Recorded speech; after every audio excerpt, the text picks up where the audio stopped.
एक बार फिर से स्वागत करते हैं ज़िकोनिक्स क्लासेस में। आज हम लोग पढ़ेंगे 12th के एक most important topic DNA fingerprint, जो 5 मार्क्स से क्वेश्चन बिहार बोर्ड में मैंने रखता है। डीएनए फिंगरप्रिंट पढ़ने से पहले एक बेसिक बात जानते हैं वीएनटीआर के बारे में कि वीएनटीआर क्या है। वीएनटीआर कुछ नहीं है, साधारण चीज़ें। आपको पता होगा कि प्रत्येक मनुष्य में या प्रत्येक जीव में 99.9% डीएनए सेम होता है, सिर्फ 0.1% अलग होता है। उन 0.1% डीएनए में क्या होता है ना, तो कोड का पुनरावृत्ति होता है। ये डीएनए रहा,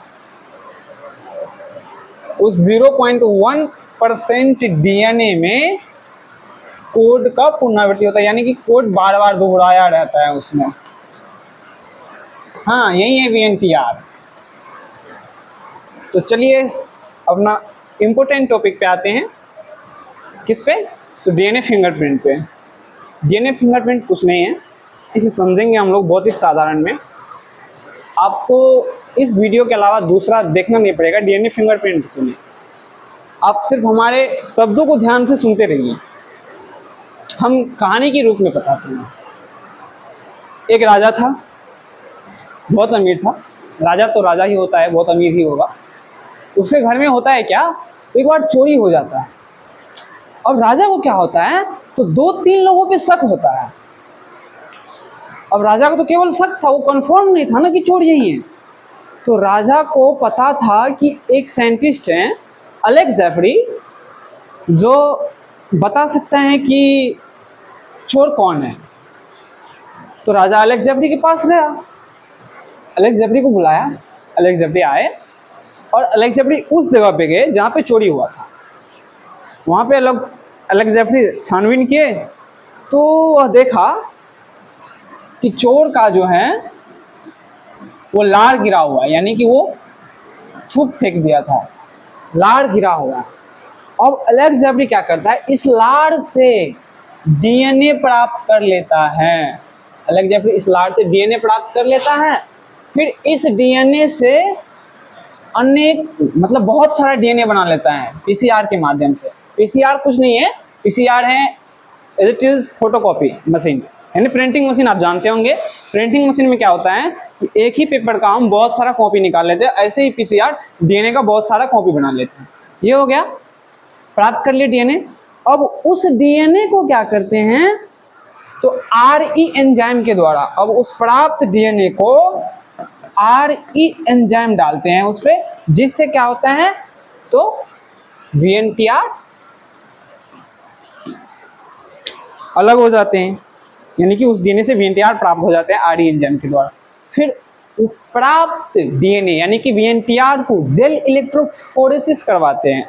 जेल इलेक्ट्रोफोरेसिस में क्या होता है, जेल इलेक्ट्रोफोरेसिस में डीएनए जो है ना, बड़े से छोटे साइज की ओर सज जाते हैं। किस पे, तो एगारोज जेल पे। अब एगारोज जेल पर उपस्थित जो ये डीएनए है, ये क्या है, द्विरजुकी है।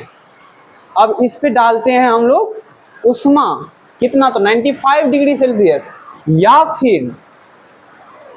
या फिर NaOH जो कि क्षारीय होता है, ये डालते हैं। तो इससे क्या होता है, ये जो डीएनए था वो एक रजुकी में बदल जाते हैं। अब इस डीएनए को क्या करते हैं, तो हम लोग नाइट्रोसेलुलोज पेपर पे डालते हैं। अब नाइट्रोसेलुलोज पेपर पे डालते हैं, यानी कि नायलॉन शीट पेपर पे डालते हैं, और यह प्रक्रिया सॉदर्न ब्लोटिंग कहलाता है। उसके बाद नाइट्रोसेलुलोज पेपर पर उपस्थित वीएनटीआर को क्या करते हैं, तो रेडियो एक्टिव डीएनए प्रोब डालते हैं, जिससे क्या होता है, वो वीएनटीआर अपने पूरक वीएनटीआर से जुड़ जाते हैं। उसके बाद नाइट्रोसेलुलोज पेपर पर उपस्थित वीएनटीआर पर एक जादुई टॉर्च डालते हैं। पता है उस टॉर्च का क्या नाम है, उससे कौन सा रोशनी निकलता है, एक्सरे। जैसे ही उस पर एक्सरे डालते हैं तो उसमें क्या होता है, वीएनटीआर का सही स्थान का पता लग जाता है। अब वीएनटीआर का सही स्थान का पता लग गया। अब वीएनटीआर, और यही प्रक्रिया चोर में भी करेगा। चोर का भी डीएनए लेगा, जिसपे शक था वो तीनों का डीएनए लेगा, फिर ये प्रक्रिया करेगा और जिसका VNTR का क्रम जिससे सेम मिलेगा चोर वही होगा। तो आइए एक बार इसको भाषा में पढ़ लेते हैं। DNA फिंगरप्रिंट क्या है? तो फर्स्ट स्टेप है DNA का विलगन। DNA का विलगन क्या था? तो वो एलेक्स जेफरी जो आए थे और वो जो लार लिए थे ना, वही है DNA का विलगन। यानी कि DNA का आवश्यक मात्रा रक्त, हेयर फॉलिकल, लार, त्वचा, कोशिका, वीर्य, सीमेन आदि से प्राप्त कर लिए जाते हैं। ये हो गया DNA का विलगन। फिर उसका क्या कर लेते हैं? PCR यानी कि बहुत सारा कॉपी कर लेते हैं। फिर दूसरा स्टेप में क्या करते हैं? तो प्रतिबंधन एंडोन्यूक्लियोज द्वारा DNA को काटना, यानी कि RE एंजाइम डाले थे एलेक्स जेफरी, याद है ना? हाँ, उसके द्वारा VNTR प्राप्त कर लेते हैं। फिर उसका जेल इलेक्ट्रोफोरेसिस कराते हैं। जेल इलेक्ट्रोफोरेसिस में क्या होता है? प्राप्त DNA खंडों को जेल इलेक्ट्रोफोरेसिस कराया जाता है, जिसके फलस्वरूप बड़े से छोटे की ओर DNA एगारोज जेल पर सज जाते हैं। एगारोज जेल पर उपस्थित DNA द्विरज्जुकी होते हैं, जिसे क्षारीय यौगिक या उष्मा देकर एक रज्जुकी DNA में बदल लिए जाते हैं। यहाँ पे आप सब देख सकते हैं, यही है एगारोज जेल पर, और इस पे DNA डाला और ये बड़े से छोटे की ओर सज गया। अब यहाँ पे 2-3 इंपॉर्टेंट ऑब्जेक्टिव बन रहा है। आपसे पूछ सकता है एग्जाम में कि DNA जो था उसका जो हम लोग जेल इलेक्ट्रोफोरेसिस करवाए, तो वह किस आधार पर जेल इलेक्ट्रोफोरेसिस में किस आधार पर एगारोज जेल पर वो उपस्थित थे? साइज के आकार पर, संख्या के आकार पर, या कोई और ऑप्शन लगा? तो किस पे मारिएगा? साइज के आकार पे उपस्थित था। और दूसरा क्वेश्चन बन सकता है यहाँ पे कि एगारोज जेल पर जो DNA द्विरज्जुकी था उसको एक रज्जुकी में बदलने के लिए हम लोगों ने क्या किया? तो सीधा NOH डाले या फिर उष्मा डाले।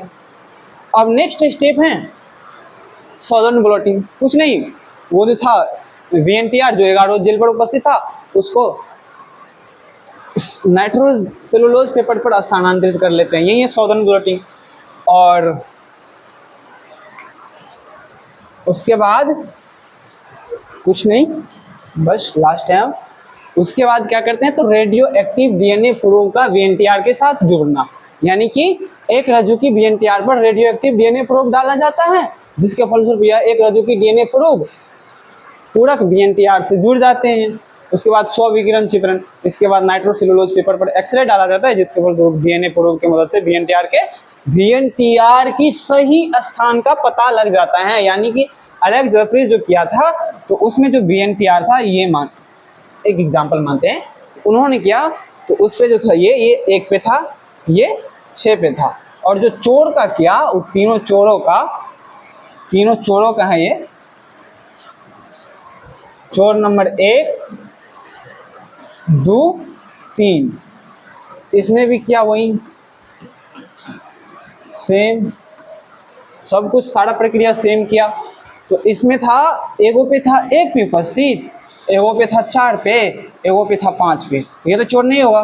क्यों? क्योंकि इसका इससे मिल नहीं रहा है। इसमें था 1 और 6 पे, तो चोर कौन होगा? यही होगा। हमें उम्मीद है कि आपको बहुत अच्छे से समझ आया होगा ये टॉपिक।